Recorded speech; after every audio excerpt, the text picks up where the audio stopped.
Hello, darlings. I'm here to read to you today, and I thought I'd wear my glittery hat to sparkle some stuff up and my bright yellow glasses because my future was looking a little bit dull this morning and I thought I might brighten it up. So, today I'm bringing you the TWITS part 3. After some really dodgy internet yesterday, we'll try that again. So we're going to continue from Mrs. Twit, and you, Mozzie, can bugger off. Mrs. Twit gets a stretching. We all like a good stretching, don't we? I know I do. Good grief. I'm going to look like I'm going nuts at the moment, but you probably can't hear that, Mozzie, with its high-pitched, irritating little sound. I know you know what I'm talking about. Excuse me. Got my hair cut. Chopped off, like we need to chop off some choppy things. So, Mrs. Twit gets a stretching. You're all watching. That's so lovely. Would you like to listen carefully, children? It's much better. Whoops, wrong way. Might need to show you the picture while I read the story. Told you, future's nice and bright now. Mrs. Twit let's start that again. Oh, I think I got it. No, I didn't. Mr. Twit led Mrs. Twit outdoors, where he had everything ready for the great stretching. He had 100 balloons and lots of string. He had a glass cylinder for filling the balloons. He had fixed an iron ring into the ground. "Stand here," he said, pointing to the iron ring. Then he tied Mrs. Twit's ankles to the iron ring. When that was done, he began filling the balloons with gas. Each balloon was on a long string, and when it filled with gas, it pulled on its string, trying to go up and up. Mr. Twit tied the ends of the strings to the top half of Mrs. Twit's body. Some he tied around her neck. It's not very safe, is it? But then I don't think Mr. Twit really gives a stuff, does he? So he tied some around her neck. And now I've lost my place. Some under her arms, some to her wrists, and some even to her hair. Soon there were 50 coloured balloons floating in the air above Mrs. Twit's head. She looks like a bit of a party animal, doesn't she, with all those balloons? Can you feel them stretching you? Shall I try that again with Mr. Twit's voice? "Can you feel them stretching you?" asked Mr. Twit. I can, cried Mrs. Twit. "They're stretching me like mad." He put on another 10 balloons. The upward pull became very strong. Mrs. Twit was quite helpless now with her feet. You can see what Mr. Twit's doing. Do you think it would really work? You could try it on your mummies and daddies and grands and bampies and stuff. See if they like it. So with her feet tied to the ground and her arms pulled upwards by the balloons, she was unable to move. She was a prisoner. Just how I like to keep my children, in the dog crate. How about you? And Mr. Twit had intended to go away and leave her like that for a couple of days and nights to teach her a lesson, because he couldn't let things go just because she put worms in his spaghetti. I think she should say to him, "Suck it up, Buttercup." In fact, he was just about to leave when Mrs. Twit opened her big mouth and said something silly. Well, there's a surprise. "Are you sure my feet are tied properly to the ground?" she gasped. "If those strings around my ankles break, it'll be goodbye for me." And that's what gave Mr. Twit his second nasty idea. Mrs. Twit goes ballooning up. "There's enough pull here to take me to the moon," Mrs. Twit cried out. "To take you to the moon?" exclaimed Mr. Twit. "What a ghastly thought! We wouldn't want anything like that to happen. Oh dear me, no." "We most certainly wouldn't," cried Mrs. Twit. "Put some more string around my ankles quickly. I want to feel absolutely safe." "Very well, my angel," said Mr. Twit. Does it look like he's putting more string around her ankles? Or does he look like he's Mr. Twat, not Mr. Twit? Oh, butterflies. Super.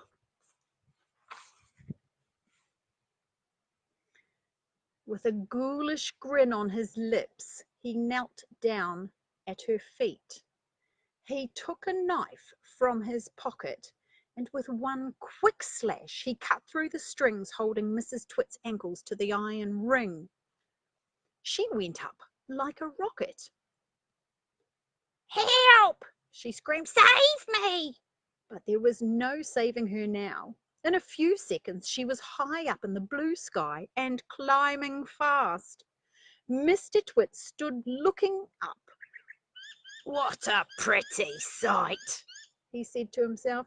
"How lovely all those balloons look in the sky, and what a marvellous bit of luck for me. At last the old hag is lost and gone forever." Do you think she'd really be gone forever?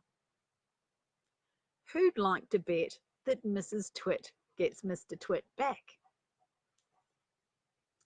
Mrs. Twit comes ballooning down. Mrs. Twit may have been ugly, and she may have been beastly, but she was not stupid. High up there in the sky, she had a bright idea. Oh, that would be one of her first, wouldn't it? If I can get rid of some of these balloons," she said to herself, "I will stop going up and start to come down." Well, she isn't stupid, is she?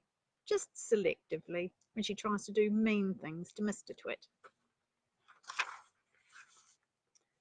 She began biting through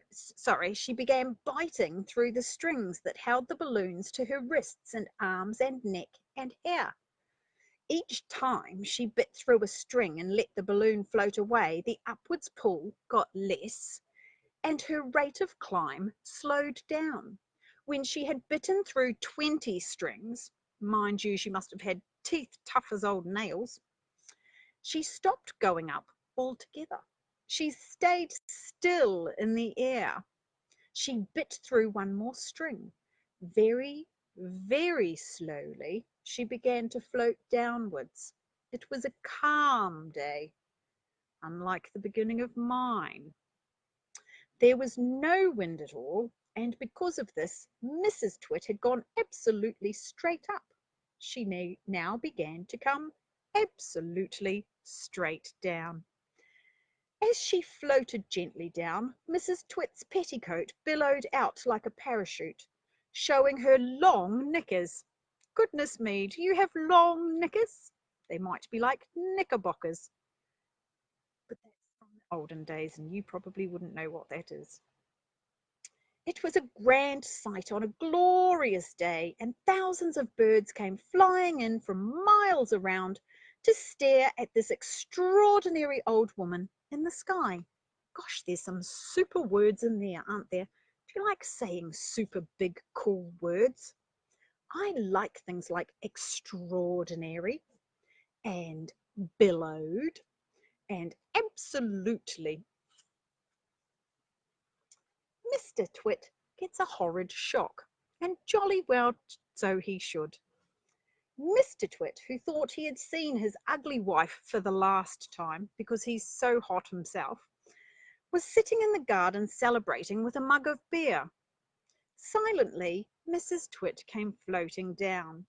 When she was about the height of the house above Mr. Twit, she suddenly called out at the top of her voice, "Here I come, you grisly old grunion, you rotten old turnip, you filthy old frumpet."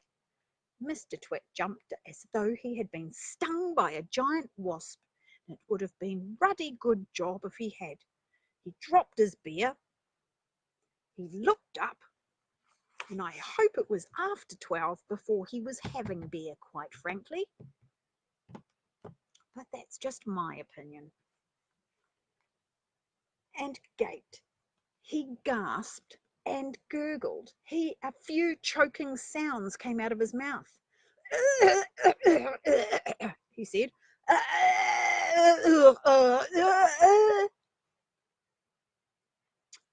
"I'll get you for this," shouted Mrs. Twit. She was floating down right on top of him. She was purple with rage and slashing the air with her long walking stick, which she had somehow managed to hang on to all the time. "I'll swish you to a swazzle," she shouted. "I'll swash you to a swizzle. I'll nash you to a nazzle. I'll nosh you to a nazzle." And before Mr. Twit had time to run away, this bundle of balloons and petticoats and fiery fury landed right on top of him, lashing out with the stick and cracking him all over his body. What a horrendous sight that would be in the yard next to you. Imagine seeing that while you're stuck at home and with COVID-19 self-cocooning. Although I suppose it might be entertaining. My glasses broke. Look, I only have one side. So my future's working on being bright. But I'm lucky enough that they stay on. The house, the tree, and the monkey cage. But that's enough of that. We can't go on forever watching those two disgusting people doing disgusting things to each other. We must get ahead with the story. Here is a picture of Mr. and Mrs. Twit's house and garden. Some house. It looks like a prison, and not a window anywhere. "Who wants windows?" Mr. Twit had said when they were building it. "Who wants every Tom, Dick and Harry peeping in to see what you're doing?" It didn't occur to Mr. Twit that windows were meant mainly for looking out of, not looking into. So you can see over here their house with no windows, and it does look rather like a prison. And then what have we got over here that we can see? What might be in that cage? And what might be this tree? If you have heard the story before, you might know. And what do you think of that ghastly garden? Mrs. Twit was the gardener. She was very good at growing thistles and stinging nettles. I think Eeyore might like that because Eeyore eats thistles. I always grow plenty of spiky thistles and plenty of stinging nettles," she used to say. "They keep out nasty, nosy little children." Near the house you can see Mr. Twit's work shed. To one side there is the big dead tree. It never has any leaves on it because it's dead. And not far from the tree you can see the monkey cage. There are 4 monkeys in it. They belong to Mr. Twit. You will hear about them later. Hug tight, sticky glue. What do you suppose Mr. Twit is doing with hug tight, sticky glue? Painting the trees with it. I think that nasty old beardy man is up to something, don't you? Let's read on for our last chapter today. Once a week on Wednesdays, the Twits had bird pie for supper. Mr. Twit caught the birds and Mrs. Twit cooked them. Maybe I need some sticky hug-tight glue for the ducks. Then we could have duck pancakes for dinner. Mr. Twit was good at catching birds. On the day before Bird Pie Day, He would put the ladder up against the big dead tree and climb into the branches with a bucket of glue and a paintbrush. The glue he used was something called Hug Tight, and it was stickier than any other glue in the world. He would paint it along the tops of all the branches and then go away. Maybe I need some for my glasses. As the sun went down, birds would fly in. So there he is, gluing. Still got to work this out. I need like little directions on top of the computer so I know which way to go. They would fly in from all around to roost for the night in the big dead tree. They didn't know, poor things, that the branches were all smeared with horrible Hug Tight. The moment they landed on a branch, their feet stuck, and that was that. Don't think they'd get away with much for animal cruelty, would you? The next morning was bird pie day. Mr. Twit would climb up the ladder again and grab all the wretched birds that were stuck to the tree. It didn't matter what kind they were: song thrushes, blackbirds, sparrows, crows, little jenny wrens, robins, anything. They all went into the pot for Wednesday's bird pie supper. So there they are up in the trees, stuck. And there they are, stuck in the pies.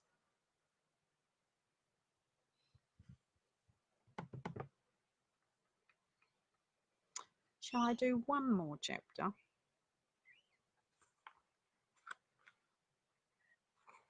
It's not very long. I could do one more chapter if you so desired, because it is a long book.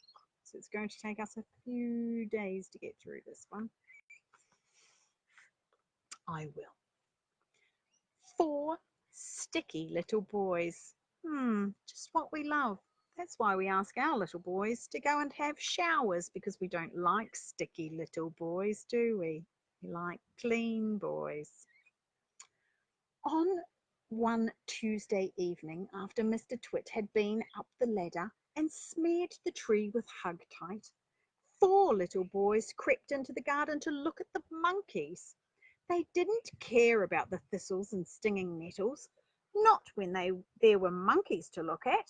After a while, they got tired of looking at the monkeys, so they explored further into the garden and found the ladder leaning against the big dead tree. They decided to climb up it, just for fun. There's nothing wrong with that.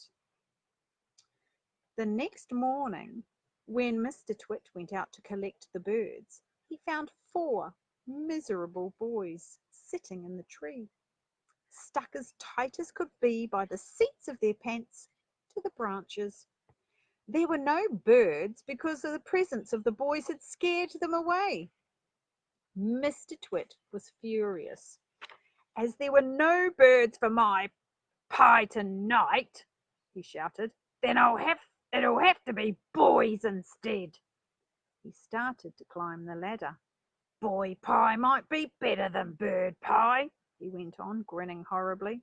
"More meat, not so many tiny little bones." I know what he's saying, but I always find it's really difficult to eat a whole one. My preference really is to share children. Much better. Even just a leg is enough. The boys were terrified. "He's going to boil us," cried one of them. "He'll stew us alive," wailed the second one. "He'll cook us with carrots," cried the third. But the 4th little boy, who had more sense than the others, there's always one, whispered, "Listen, I've just had an idea. We are only stuck by the seat of our pants. So quick, unbutton your pants and slip out of them and fall to the ground." I wonder if they have to run off to bare bottom land. Mr. Twit had reached the top of the ladder and was just about to make a grab for the nearest boy when they all suddenly tumbled out of the tree and ran for home, with their naked bottoms winking at the sun. Has your naked bottom winked at the sun very often? Neither has mine. Just saying. Now for the monkeys. The 4 monkeys in the cage in the garden were all one family. They were Mugglewump and his wife and their 2 children. But what on earth were Mr. and Mrs. Twit doing with monkeys in their garden? Well, in the old days, they had both worked in a circus as monkey trainers. Well, doesn't that explain some of the behaviour? They used to teach monkeys to do tricks and to dress up in human clothes and smoke pipes and all the rest of that nonsense. Today, although they were retired, Mr. Twit still wanted to train monkeys. It was his dream that one day he would own the first great upside-down monkey circus in the world. That meant that the monkeys had to do everything upside down. They had to dance upside down on their hands with their feet in the air.